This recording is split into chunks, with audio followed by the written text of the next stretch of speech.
Izinkan saya untuk memulai dengan mengucapkan selamat menghayati karya pengorbanan Yesus Kristus di atas kayu salib bagi kita semua. Kiranya Tuhan meneguhkan kita. Pada hari yang berbahagia ini, saya akan menuntun kita untuk mengadakan refleksi tentang kematian Yesus Kristus bagi saya, bagi Anda, bagi kita semua. Injil menurut Lukas. Injil menurut Lukas pasal yang ke-23. Injil Lukas pasal yang ke-23 mulai ayat 33 sampai ayat 43. Demikianlah firman Tuhan Allah kita. Ketika mereka sampai di tempat yang bernama Tengkorak, mereka menyalibkan Yesus di situ dan juga kedua orang penjahat itu, yang seorang di sebelah kanannya dan yang lain di sebelah kirinya. Yesus berkata, "Ya Bapa, ampunilah mereka, sebab mereka tidak tahu apa yang mereka perbuat." Dan mereka membuang undi untuk membagi pakaiannya. Orang banyak berdiri di situ dan melihat semuanya. Pemimpin-pemimpin mengejek dia, katanya, "Orang lain ia selamatkan, biarlah sekarang ia menyelamatkan dirinya sendiri, jika ia adalah Mesias, orang yang dipilih Allah." Juga prajurit-prajurit mengolok-olokkan dia. Mereka menunjukkan anggur asam kepadanya dan berkata, "Jika engkau adalah raja orang Yahudi, selamatkan dirimu." Ada juga tulisan di atas kepalanya, "Inilah raja orang Yahudi." Seorang dari penjahat yang digantung itu menghujat dia, katanya, "Bukankah engkau adalah Kristus? Selamatkanlah dirimu dan kami." Tetapi yang seorang menegur dia, katanya, "Tidakkah engkau takut juga tidak kepada Allah, sedangkan engkau menerima hukuman yang sama? Kita memang selayaknya dihukum, sebab kita menerima balasan yang setimpal dengan perbuatan kita. Tetapi orang ini tidak berbuat sesuatu yang salah." Lalu ia berkata, "Yesus, ingatlah akan daku apabila engkau datang sebagai raja."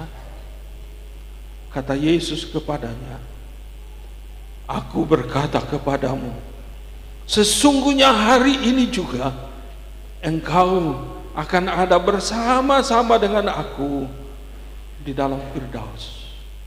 Demikian jauh sabda Tuhan Allah kita. Kiranya Tuhan memberkati dan meneguhkan kita sekalian. Kekasih Tuhan, izinkan saya untuk mengajak kita sekalian coba membayangkan dan merentang pikiran kita, hati kita, roh kita, jiwa kita balik ke 2000 tahun lebih yang lalu, kala peristiwa penyaliban ini sedang terjadi. Anggaplah Anda ada di sana.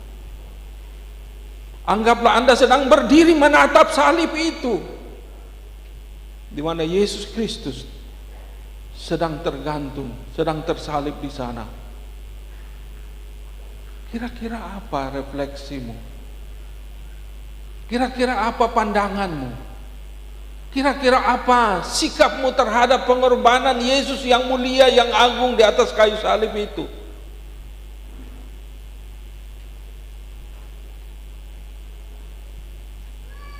Kalau Pilatus berhadapan dengan Yesus, maka yang terlihat adalah ia adalah seorang pemimpin yang haus kuasa, yang bengis, yang tidak adil, yang menghidupi dan melakukan kebenaran secara sungsang, secara terbalik. Dia tahu apa itu kebenaran, tetapi dia tidak berani melakukan kebenaran itu sendiri. Dan kita melihat ada politik di sana, ada apa yang kita kenal demokrasi di sana, tetapi semuanya runtuh. Kalau kita pernah mendengar slogan suara rakyat adalah suara Tuhan, ternyata itu omong kosong belaka.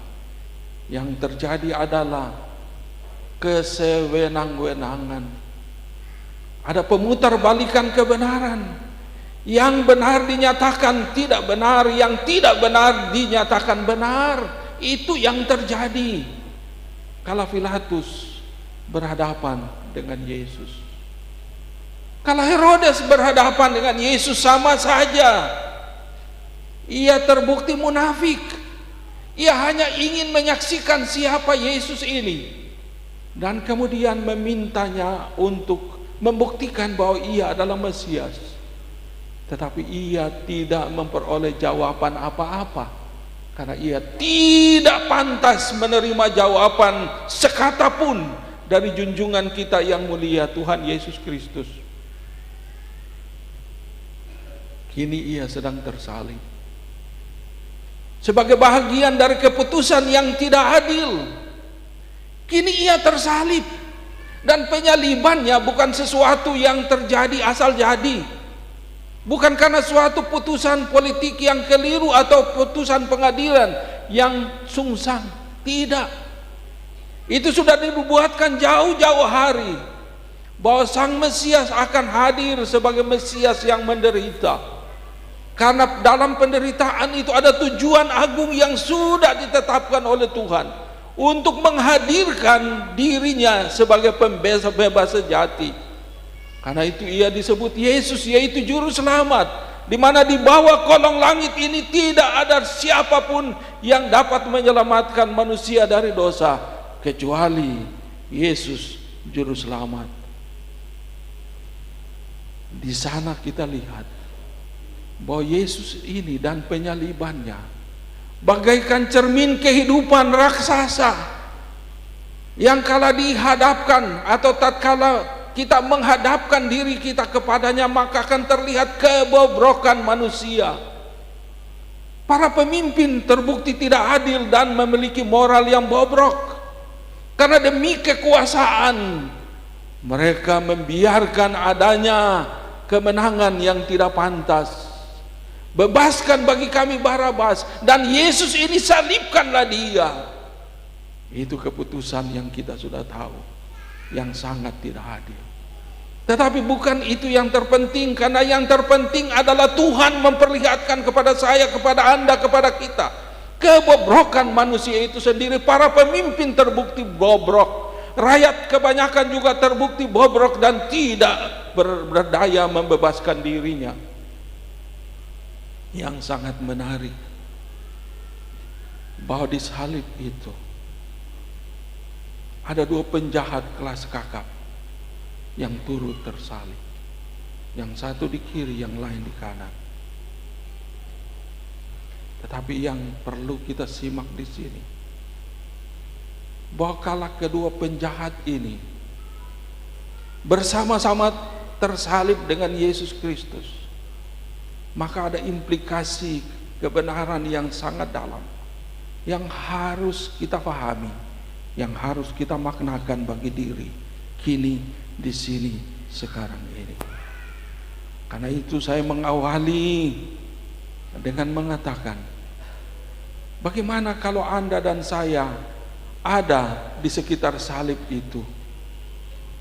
Bagaimana kalau kita sedang menyaksikan Yesus yang tersalib di sana? Apa sikap kita? Apa kata-kata yang akan kita ungkapkan? Dan ini digambarkan oleh kedua penjahat di sebelah kiri dan kanan Yesus.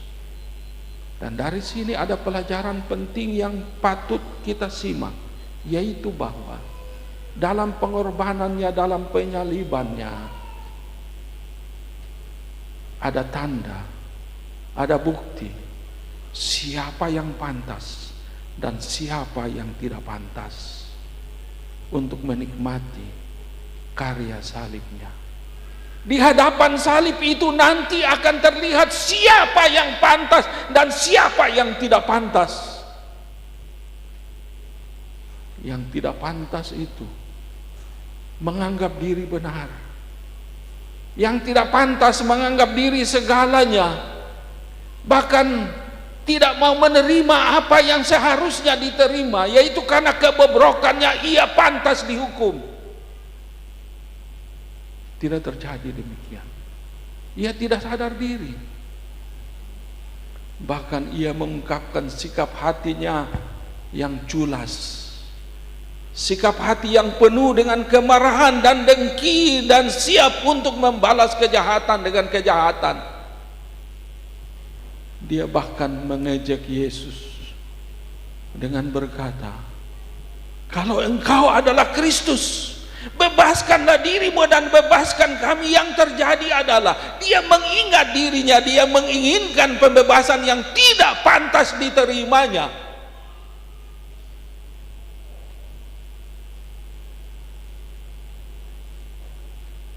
Kira-kira kalau Anda ada di sana, siapa Anda? Siapa saya? Siapa kita di depan salib itu? Apakah kita pantas?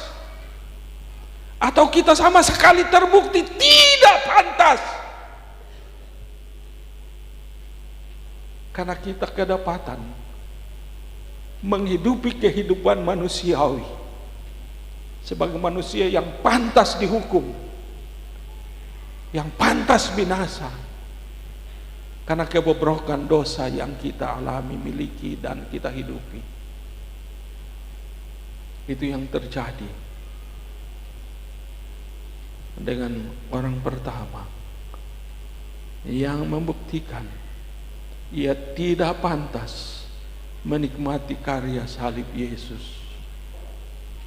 Tetapi yang paling hebat adalah dari salib itu, junjungan kita yang mulia Yesus Kristus mengucapkan doa yang tidak pernah diucapkan oleh siapapun, dan dia sajalah satu-satunya yang pantas mengucapkan doa tersebut, yaitu, "Bapa, ampunilah mereka, karena mereka tidak tahu apa yang diperbuatnya."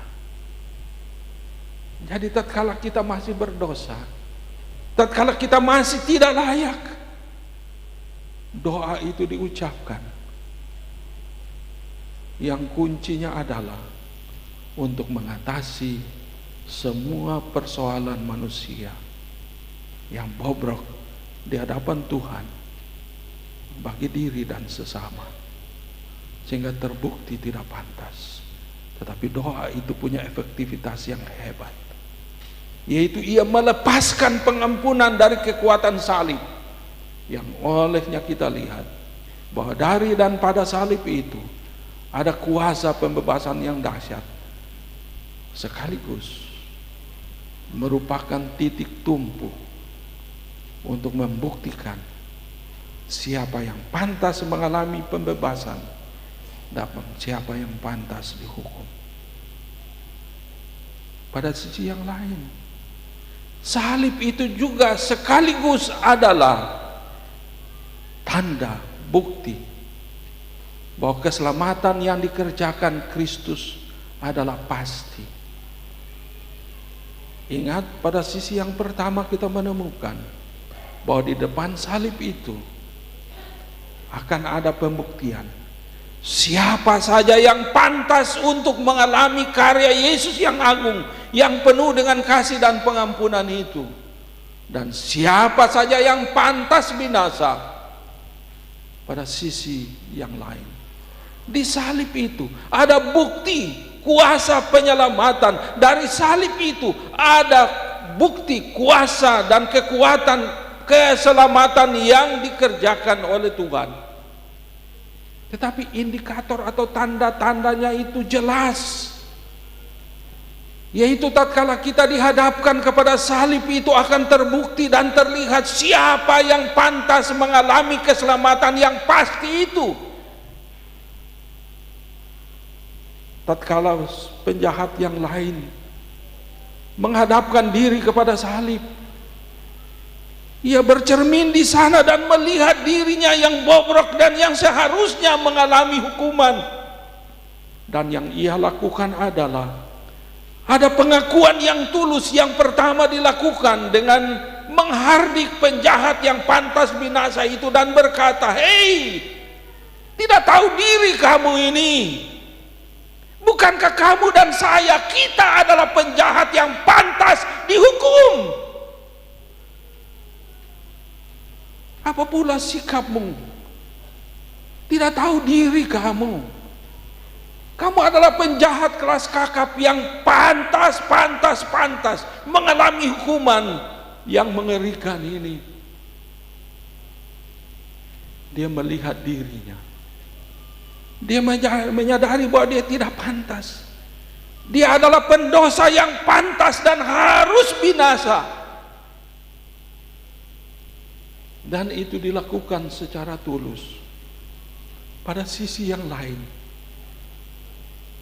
ia menolehkan mukanya, pandangannya ke salib itu, kepada Yesus, yang daripadanya ia bercermin bahwa sesungguhnya pada Yesus itu sang kebenaran, sang juru selamat yang tidak berdosa, karena ia tidak berdosa dan tidak mungkin berdosa, dan diperlakukan sebagai pendosa agar supaya yang tidak pantas dijadikan pantas.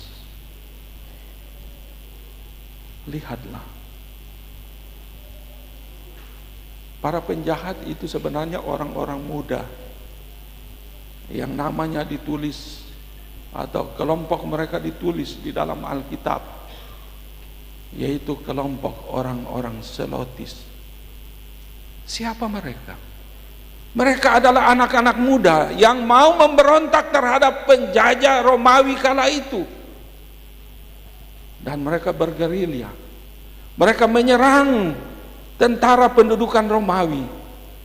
Mereka bahkan merampok apa yang ada pada penguasa-penguasa Romawi. Sehingga mereka sangat dibenci oleh pemerintah kolonial, tetapi sangat disanjung, sangat dihormati oleh orang-orang setempat, yaitu orang-orang Yahudi. Mereka coba untuk membebaskan bangsa mereka dengan cara kekerasan. Tetapi mereka pada gilirannya terbukti sebagai tidak pantas untuk mengalami dia yang tersalib bersama mereka. Tetapi yang sangat menarik bagi saya adalah pada salib itu, dari salib itu, Yesus Kristus Tuhan menempatkan dirinya sebegitu rupa untuk mengangkat orang-orang pada level yang terbuang untuk berada bersama-sama dengan dia. Orang yang tidak pantas dihormati ada bersama dengan dia. Sehingga dari salib itu ada kekuatan untuk menyelesaikan masalah sosial, di mana ada yang menganggap diri pantas, menganggap dirinya sebagai hebat, menganggap dirinya sebagai kelompok yang ada di atas dan merendahkan orang yang di bawah. Itu yang nampak dalam perilaku orang yang pertama. Tetapi Yesus ini, selain ia mengucapkan doa pembebasan yang hebat, ia mengucapkan dan memproklamirkan berita keselamatan yang pasti. Kala penjahat yang lain itu memandang dia dan menemukan bahwa sesungguhnya dia tidak pantas untuk menikmati karya Kristus yang penuh pengampunan itu, tetapi dengan penuh iman dia menatap Yesus dengan penuh harapan, walaupun harapannya itu berujung nanti pada kematiannya. Dia memandang Yesus dengan pengakuan bahwa orang ini tidak bersalah. Tetapi pada sisi yang lain, ada kekuatan roh di dalam jiwanya yang menyentuh hatinya untuk membuat pengakuan bahwa Yesus ini adalah Mesias yang menderita bagi dirinya, sehingga dia mengucapkan kata-kata iman yang hebat. Yesus, ingat saya. Yesus, jangan lupa saya. Yesus, ini saya yang tidak berdaya, padamu sajalah harapanku. Ingat saya Yesus, ingat saya. Kalau kita menghadapkan diri kepada salib, kita pasti sudah punya jawaban tentang siapa diri kita yang tidak pantas, yang tidak layak untuk menikmati kehadiran penyelamatan Tuhan dalam hidup kita. Tetapi orang ini sudah menjadi model iman yang hebat dari Tuhan. Sebagai orang yang nanti akan mengalami Tuhan dengan kepastian, berita keselamatan daripada Tuhan Yesus Kristus. Kalau ia kemudian menjawab permintaan iman, permohonan penuh harap dari penjahat yang menyadari bahwa dia sesungguhnya adalah penjahat yang pantas dihukum dan tidak berdaya membebaskan diri. Ia mendengar berita yang hebat dalam sepanjang sejarah umat manusia. Berita mana menegaskan hari ini juga, hari ini juga, detik ini juga, saat ini juga engkau akan ada bersama-sama dengan aku di Firdaus. Apa artinya ini? Apa artinya ini?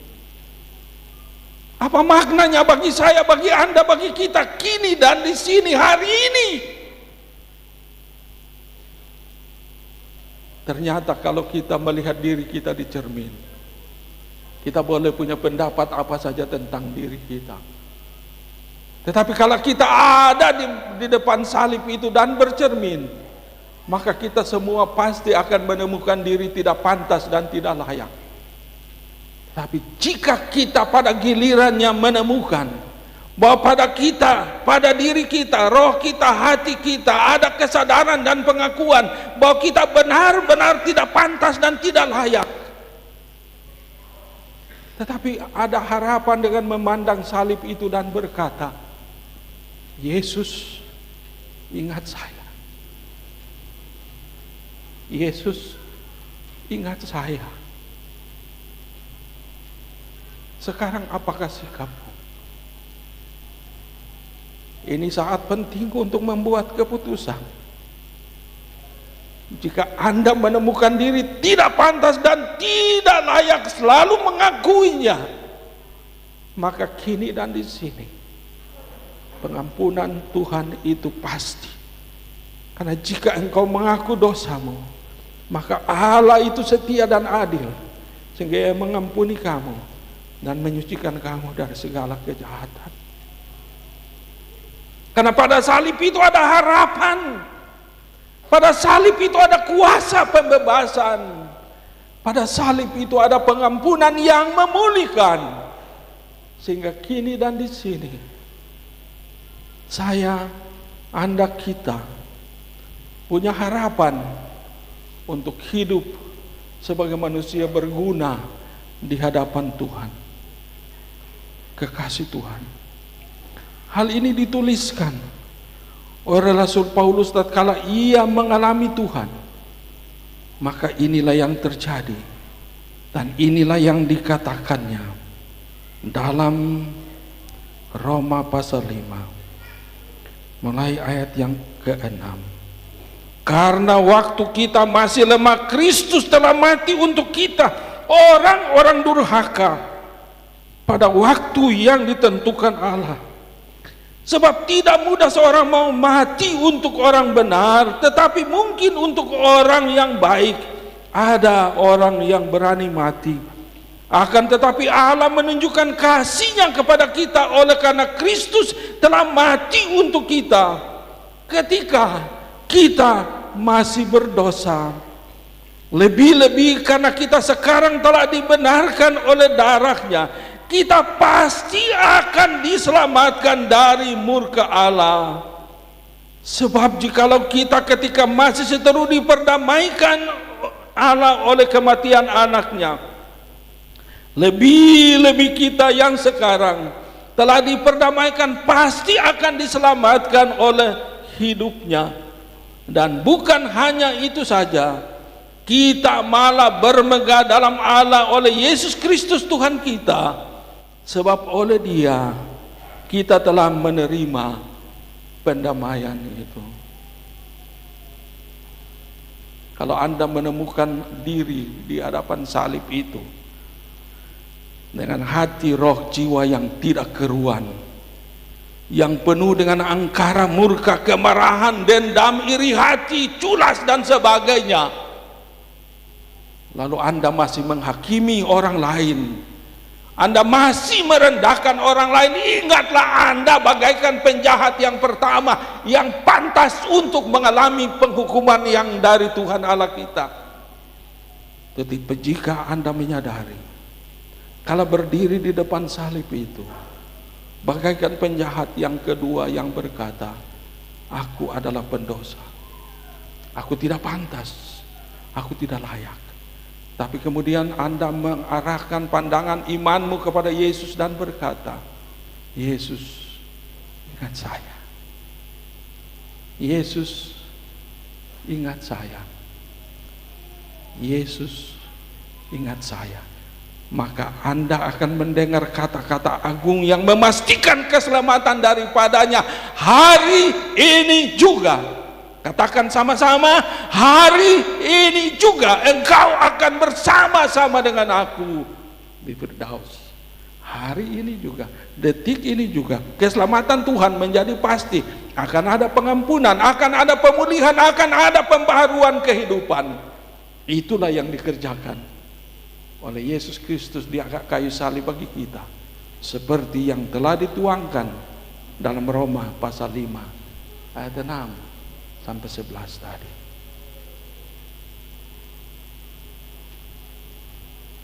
Apa respon Anda? Apa sikap Anda sekarang jika Anda ada di depan salib itu? Maukah Anda berkata bersama dengan penjahat yang menyadari bahwa dia adalah penjahat yang pantas binasa, tetapi dia memandang salib itu dan berkata, Yesus, ingat saya. Maka jawabannya adalah, hari ini juga engkau kuterima, engkau kuampuni, engkau kukaruniakan keselamatan yang pasti daripadaku. Amin. Kita tunduk kepala. Tuhan Yesus, tolong ingat kami, ingat saya, karena kami sadar siapakah kami. Tapi kami juga tahu bahwa dari salib itu ada kekuatan pembebasan. Jika kami dengan penuh kerendahan hati, penuh kesadaran menyadari bahwa kami sungguh-sungguh tidak berdaya, hanya dari dan oleh salib itu ada kekuatan pembebasan.